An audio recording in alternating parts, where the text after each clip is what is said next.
24 जून से 18वीं लोकसभा का पहला सेशन शुरू हुआ। 10 साल बाद लोकसभा में लीडर ऑफ अपोजिशन चुना गया। कांग्रेस ने इंडिया अलायंस में ये सजेशन रखा है कि इंडिया अलायंस को एकजुट रखने के लिए और एनडीए सरकार के कामों पर नजर रखने के लिए एक शैडो कैबिनेट बनाई जाए। ये पहली बार नहीं है कि विपक्ष ने शैडो कैबिनेट बनाने की बात कही हो। इससे पहले 2014 में कांग्रेस पार्टी ने पार्टी स्तर पर मोदी सरकार की निगरानी के लिए 7 शैडो कैबिनेट कमेटियां बनाई थी। शैडो कमेटी का कॉन्सेप्ट ब्रिटेन से आया है, जहां से भारत का पॉलिटिकल स्ट्रक्चर मोटिवेटेड है। ब्रिटेन में विपक्ष के नेता को शैडो पीएम कहा जाता है। हमारी संसद की किताब में भी शैडो पीएम का जिक्र है, लेकिन इसे कभी अमल में नहीं लाया गया। इस बार Rahul Gandhi leader of opposition होंगे। अगर शैडो कैबिनेट बनती है तो वो शैडो पीएम होंगे। नमस्ते, मैं हूं राहुल और आप देख रहे हैं मेरा रुख। जो भी इस चैनल पर नए हैं उन सभी से रिक्वेस्ट है कि चैनल को सब्सक्राइब जरूर करें, और अगर आपको वीडियो पसंद आए तो उसे लाइक, कमेंट और शेयर भी करें। वीडियो को अंत तक देखिएगा, आपको इसके अंदर बहुत अच्छी जानकारी मिलेगी। चलिए चलते हैं हमारे विश्लेषण की तरफ। ब्रिटेन में बहुमत वाली पार्टी सरकार बनाती है और बाकी सदस्य विपक्ष में बैठते हैं। भारत में भी बहुमत वाली पार्टी का नेता प्रधानमंत्री चुना जाता है। विपक्षी पार्टी की तरफ से नेता प्रतिपक्ष यानी लीडर ऑफ अपोजिशन चुना जाता है। हालांकि लीडर ऑफ अपोजिशन के लिए एक जरूरी शर्त है कि उस पार्टी के पास कुल सांसदों का 10% से ज्यादा सांसद होने चाहिए। हालांकि जिस विपक्षी पार्टी के पास 55 सांसद होंगे, उस पार्टी के नेता को लीडर ऑफ अपोजिशन कहा जाएगा। ये 55 सांसद जो इस समय की लोकसभा सदस्यों की संख्या है, जो कि 543 है, उसके हिसाब से ये नंबर है। हालांकि 55 सदस्यों वाला ये नियम पहले मौजूद नहीं था। लोकसभा के पहले स्पीकर जीवी मावलंकर ने नेता प्रतिपक्ष बनने के लिए ये कोरम बनाया था, जिसे 1998 में पार्लियामेंट फैसिलिटी एक्ट में शामिल कर दिया गया है। संसद की प्रैक्टिस और प्रोसीजर बुकलेट में लीडर ऑफ अपोजिशन का भी जिक्र है।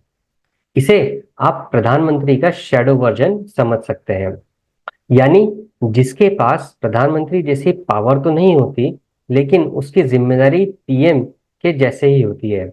शैडो पीएम असली पीएम के कामकाज पर निगरानी रखने का काम करता है, और लीडर ऑफ अपोजिशन को शैडो पीएम यानी शैडो कैबिनेट का मुखिया भी कहा जाता है। अब जानते हैं कि कांग्रेस की वजह से शुरू के 20 सालों तक लीडर ऑफ अपोजिशन का पद क्यों नहीं रहा। शैडो कैबिनेट ब्रिटिश पार्लियामेंट का कॉन्सेप्ट है, जिसका इस्तेमाल ब्रिटेन में विपक्षी सरकार की गतिविधियों या कामों पर नजर रखने के लिए किया करते हैं। भारत ने ब्रिटेन की संसदीय व्यवस्था से लीडर ऑफ अपोजिशन का पद लिया गया है, लेकिन कभी शैडो कैबिनेट के कॉन्सेप्ट का उपयोग नहीं किया गया। हालांकि शैडो प्राइम मिनिस्टर का जिक्र पार्लियामेंट्री की बुकलेट में जरूर किया गया है, जहां विपक्ष के नेता को शैडो प्राइम मिनिस्टर और उसके शैडो कैबिनेट और से शैडो कैबिनेट का मुखिया कहा गया है। दरअसल आजादी के बाद 1969 तक विपक्ष में कोई भी लीडर ऑफ अपोजिशन नहीं था।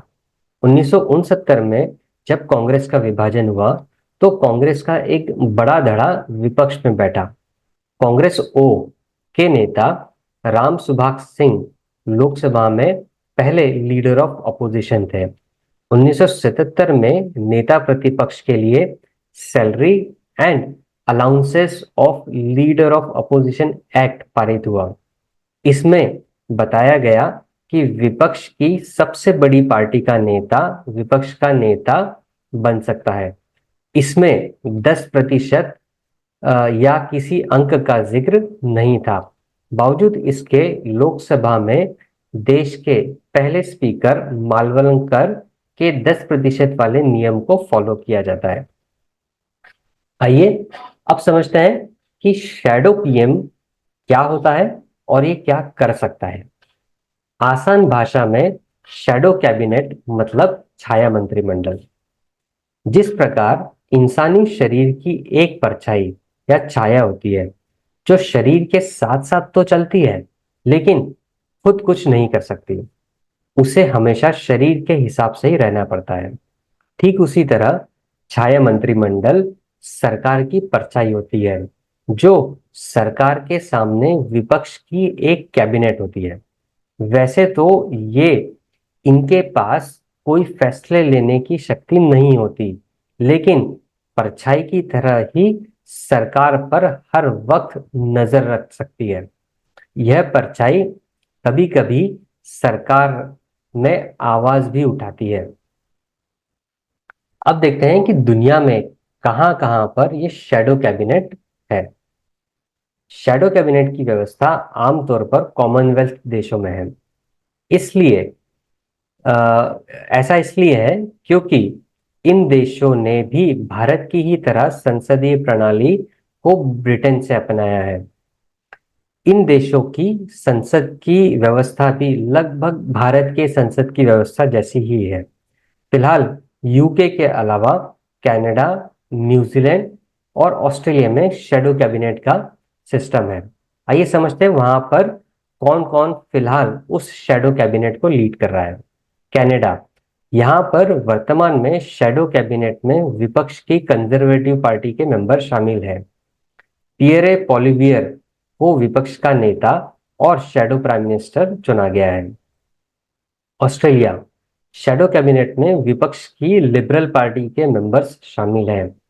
पीटर डटन को लीडर ऑफ ऑपोजिशन चुना गया है और वो शैडो पीएम है।